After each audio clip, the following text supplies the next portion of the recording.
یعنی بشارتیں ہمیں قبول ہے یا رسول اللہ، ہم اس لیے آئے ہیں کہ آپ سے دین کا علم سیکھیں اور آپ سے اس چیز کی ابتدا پوچھیں کہ کیا چیز تھی، یعنی اس کے متعلق ہم آپ سے پوچھنا چاہتے ہیں جو سب سے پہلے کیا چیز تھی؟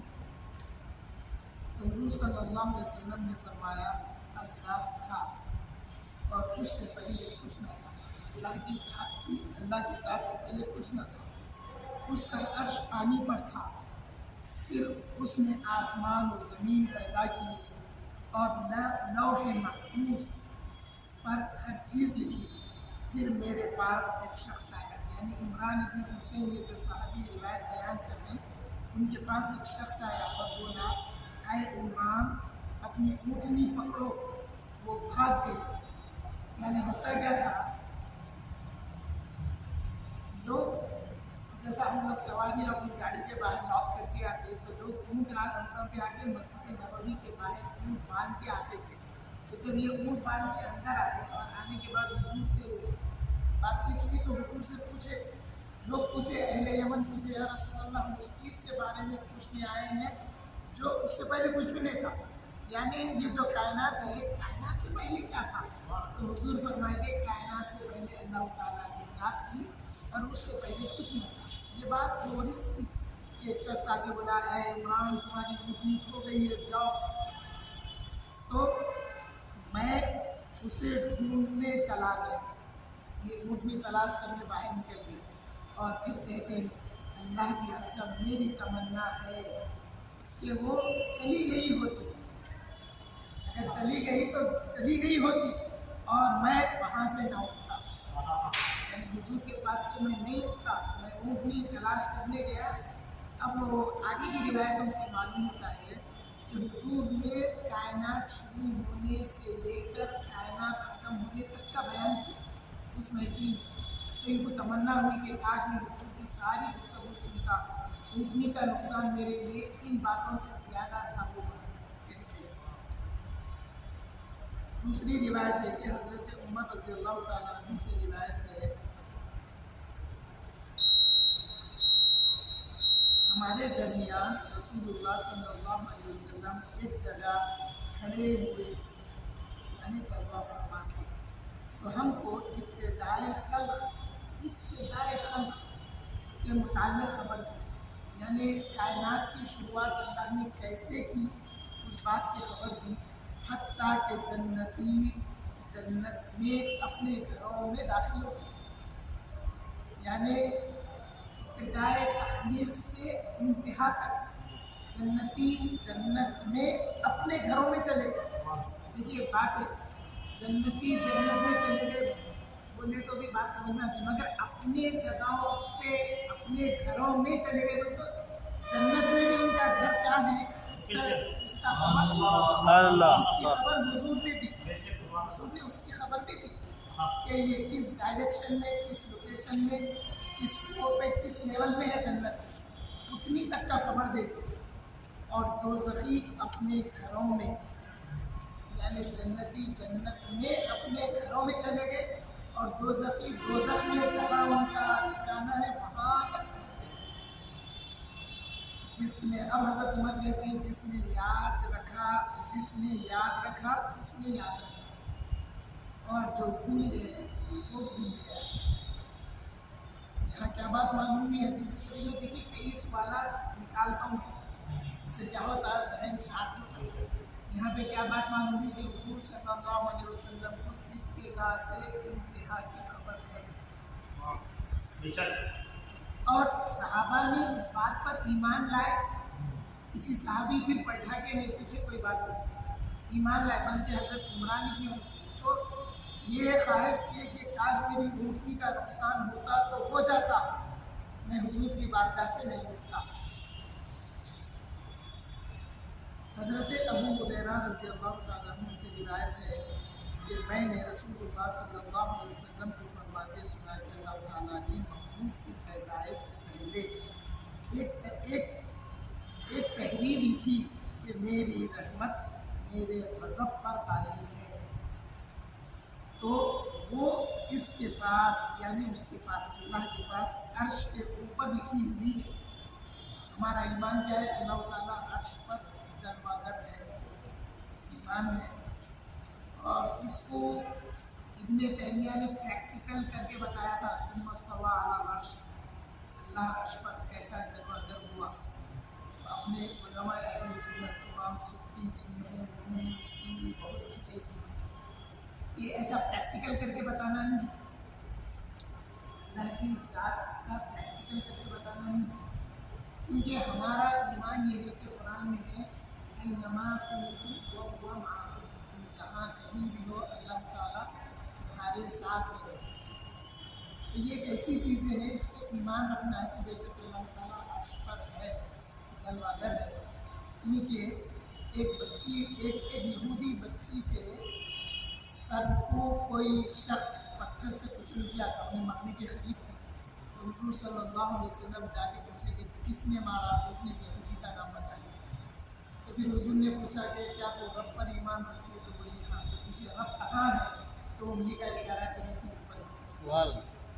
تو ہمارا ایمان ہے کہ اللہ تعالیٰ اوپر عرش پر جلوہ گر ہے، مگر کس طرح جلوہ گر ہے وہ ہمارے کو ڈیفائن کرنے کا نہیں ہے. اس لیے کہ اپنی مجلس سے اہل علم کو بتا ہمارا سوال پیدا ہوگا. اگر عرش پہ جلوہ گر ہے، عرش بڑا ہے یا خدا کی ذات ہے؟ خدا کی ذات کسی چیز میں سما نہیں سکتی. اب اگر کرسی پہ بیٹھا ہوا ہے تو کرسی کے اندر آ گیا. تو ایسے کئی سوالات نکال کے علماء اہل سنت بتائیں گے. ان بحثوں میں مباحثوں میں نہیں جانا، ایمان رکھنا ہے. تو انہوں جو بیٹھ کے بتائے تو پھر وہاں سے سوالات نکلے. ابن تیمیہ بیٹھ کے بتائے تو سوالات نکلے، خدا بڑا یا عرش بڑا، خدا بڑا یا کرسی بڑی. جب بیٹھے تو سمجھ گئے. آدمی جب کرسی پہ بیٹھتا ہے تو اندر ہو جاتا ہے، جو بھی اندر سے پورا اس کے اندر آتا ہے. یہ بھی بات نہیں.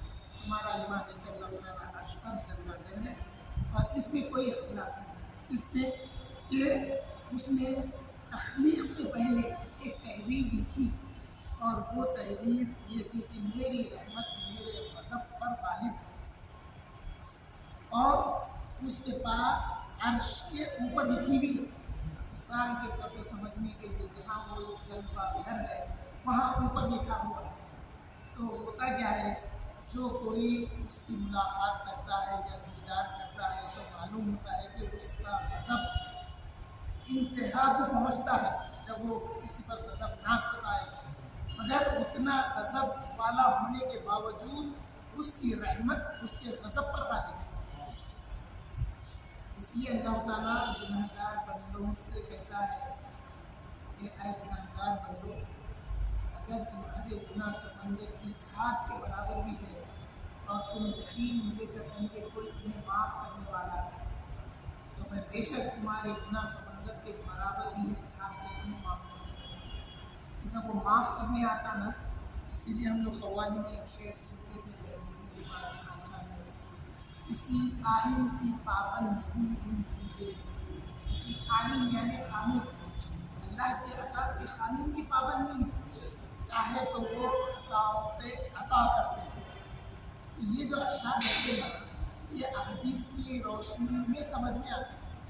حدیث شریف میں ایک واقعہ آتا ہے کہ ایک جہنمی روز قیامت اللہ سے عرض کرے گا یا اللہ تعالیٰ اس جہنمی کے دل میں یہ بات ڈالیں گے.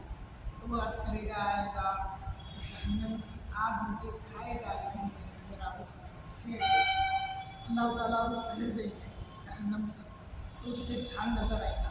بولے گا اے اللہ تعالیٰ مجھے اس جھاڑ. اللہ پوچھے گا پہلی بار اے بندے تیری کوئی اور خواہش ہے جو میں پوری کروں؟ تو بولے گا نہیں بس ہے اللہ، وہاں تک پہنچا دیا. چہرہ پھر مجھے جھاڑ نظر آیا. پھر عرض کرے گا اے اللہ وہ جھاڑ تک پہنچا دیا تو میں جھاڑ کے سائے میں کھڑے کروں گا. اللہ پوچھے گا اے بندے تیری کوئی خواہش ہے؟ تو بندہ بولے گا نہیں اے اللہ وہاں تک پہنچا دیجیے. تو پھر وہ جھاڑ تک چلا جائے گا تو پھر اسے نظر آئے گا ایک جھاڑ اور جھاڑ کے پاس کنواں. تو پھر عرض کرے گا اے اللہ وہ جھاڑ تک پہنچا ہے تو وہ جھاڑ کے سائے میں ٹھہرا رہوں گا اور اس کنویں سے پانی بھی پیوں گا. اللہ تعالیٰ پوچھے گا اے بندے کیا تیری کچھ اور بھی خواہش ہے جو میں پوری کروں؟ تو بولے گا نہیں اے اللہ بس. وہاں تک پہنچنے کے بعد اس کو جنت کا دروازہ نظر آئے گا. تو عرض کرے گا اے اللہ تعالیٰ وہ جنت کے دروازے تک پہنچا دیجیے، اللہ پہنچا دے گا وہاں پہ۔ پوچھیں گے اے بندے تیری کوئی خواہش ہے؟ تو بولے گا نہیں۔ پہنچنے کے بعد جنت میں سے جنتیوں کی آوازیں آئیں گی اور جنت کی ٹھنڈی ہوا آئے گی تو اس کو خواہش پیدا ہوگی۔ تو جنتیوں کی آوازیں کیسی ہوگی؟ ایک سوال۔ انسان جب خوشی میں ایک دوسرے سے بات کرتا ہے یا خوشی میں جب رہتا تو اس کی آواز سے معلوم ہو جاتا ہے نہیں خوش ہے۔ جہنم میں جب تکلیف دہ عذاب ہوگا تو وہ آوازیں الگ رہتی۔ آپ انسان تو انسان ایک مرغی کو دیکھا، مرغی کو جب آپ دانا ڈالیں گے تو وہ آواز الگ رہتی۔ مرغی کے بچے کو پکڑنے جاؤ اس کی آواز بدل جاتی ہے۔ بلی ہے، بلی کو آپ دودھ ڈالو میں کر کے جو بھی آواز دیتی ہے کر کے آ جاتی، مارنے جاؤ خاموش کرتی ہے۔ تو جنتیوں کی آواز سن کے یہ شخص بولے گا اے اللہ آپ یہاں تک پہنچا دیے، اب مہربانی سے جنت میں بھی پہنچا دیجیے۔ اللہ تعالیٰ فرمائے گا اے آدم کی اولاد، وعدے کرتا ہے اللہ سے، وعدوں کی خلاف ورزی کرتا ہے، جا میں تجھے جنت عطا کر دیا، جنت میں داخل ہوں گا۔ ہو کے آگے بولوں گا اے اللہ تیری جنت تو بھری ہوئی ہے، میرے لیے جگہ نہیں دکھ رہی وہاں۔ اللہ فرمائیں گے تو دنیا میں جتنا رہا نا ویسے 7 گنا یا 70 گنا کا ذکر ہے یاد نہیں مجھے، دنیا میں جتنا رہا تو دنیا جتنی ہے اس سے کئی دنیا کے برابر میں تیرے کو عطا کر دی ہوں جا۔ تو جا کے آگے بولیں گا اے اللہ کہ آپ میرے سے مذاق کریں، جب حدیث شریف میں آئے کہ اللہ تعالیٰ مذاق کرنے سے پاک ہے، مگر انسان کی فطرت ہے نا، انسان بولے گا کہ اے اللہ کیا آپ میرے سے مذاق کریں؟ تو اللہ تعالیٰ فرمائے گا نہیں نہیں مذاق نہیں، تیرے لیے یہی ہے، اب میں تیرا حساب لیتا ہوں۔ جنت میں داخل کر کے حساب لینا نہیں ہوتا ہے۔ جنت میں داخل کر کے صحیح مسلم میں اور بخاری شریف میں قیامت کے احوال میں سے ایک یہ بھی واقعہ بیان ہے۔ اب جب بلائے گا تو فرمائے گا اے بندے تو یہ چھوٹے چھوٹے گناہ کیا اعتراف کرتا ہے، بولے ہاں اللہ میں نے چھوٹے چھوٹے گناہ کیے۔ اللہ تعالیٰ فرمائیں گے کہ ان چھوٹے گناہوں کے بدلے میں تیرے کو جنت میں مقام عطا کروں گا۔ تو بندہ فوری بولے گا اے اللہ میرے بڑے گناہوں کا بدلہ دیجیے تاکہ جنت میں بڑا مقام ملے۔ یہ بیان کرنے کے بعد میں حضور صلی اللہ علیہ وسلم ہنسنے کے بعد صحابہ سے پوچھے اے صحابہ تم نے مجھ سے نہیں پوچھا کہ مجھے کیوں ہنسی آ گئی؟ ارے جب یہ واقعہ ہوگا تو اللہ کو بھی ہنسی آ گئی اس لیے میں نے بھی ہنسا۔ تو جتنے لوگ سنے راویان حدیث الحمدللہ وہ سب خوشی سے خوش ہو گئے، ہنس دیے۔ تو معلوم یہ ہوا کہ اللہ کے غضب پر اللہ کی رحمت کئی طرح سے غالب ہے۔ اور ایک واقعہ یہ بھی ہے کہ دو جہنمی جہنم میں بڑا شور شرابہ کر رہے تھے تو اللہ تعالیٰ فرشتوں کو بھیج دیا فرشتوں جاؤ ان کو نکال لے آؤ۔ فرشتے گئے ڈھونڈے نہیں ملے، وہ آ کے بولے یا اللہ ہم جہنم میں ڈھونڈے وہ لوگ نہیں دکھ رہے کدھر ہے، آواز سے نہیں ہو رہا کدھر ہے۔ تو اللہ تعالیٰ فرمائے فلاں فلاں فلاں جگہ جاؤ، گئے جا کے دو لے کے آئے۔ تو اللہ تعالیٰ فرمایا کہ لوگ کیوں شور شرابہ کر رہے ہیں؟ تم لوگ گناہ کرنے کی وجہ سے جہنم میں داخل کر دیے گئے، جاؤ جہنم میں داخل ہو جاؤ۔ ایک ہاتھ توا گیا ٹوٹ گیا، ایک وہیں پہ کھڑا رہا، بولے وہ جو کودہ بھاگ کر جا کے اس کو بلا کے لاؤ۔ حاضر کیا گیا، پوچھے اے بندے دیکھ انہیں کھڑا رہ گیا تو کہیں بھاگتے ہوئے جا کے کودا؟ تو بولا اے اللہ دنیا میں زندگی بھر تیری نافرمانی کرنے سے جہنم میں تو نے ڈال دیا تھا، اب تیری ایک فرما برداری کا موقع ملا اس لیے میں جا کے جہنم میں ڈوب گیا۔ مطلب میں جہنم نہیں دے گا، تیری اطاعت اور فرما برداری میں جا کے جہنم میں ڈوب گیا۔ اب یہ جو کھڑا رہا اس کو پوچھے کہ دیکھ انہیں تو اطاعت فرما برداری میں بھاگتے ہوئے جا کے جہنم میں تو کود دیا، تو کیوں کھڑا رہا؟ تو بولا اے اللہ میں نے دنیا میں سنا تھا تو جہنم سے ایک بار نکالنے کے بعد دوبارہ داخل نہیں کرے گا، تو اس امید پہ کھڑا رہ گیا۔ اللہ تعالیٰ دونوں سے فرمائے کہ دونوں بھی جنت میں۔ یہ اللہ کی رحمت ہے، پھر حضور کی شفاعت ہے، پھر صحابہ کی سفارش، اہل بیت کی سفارش، پھر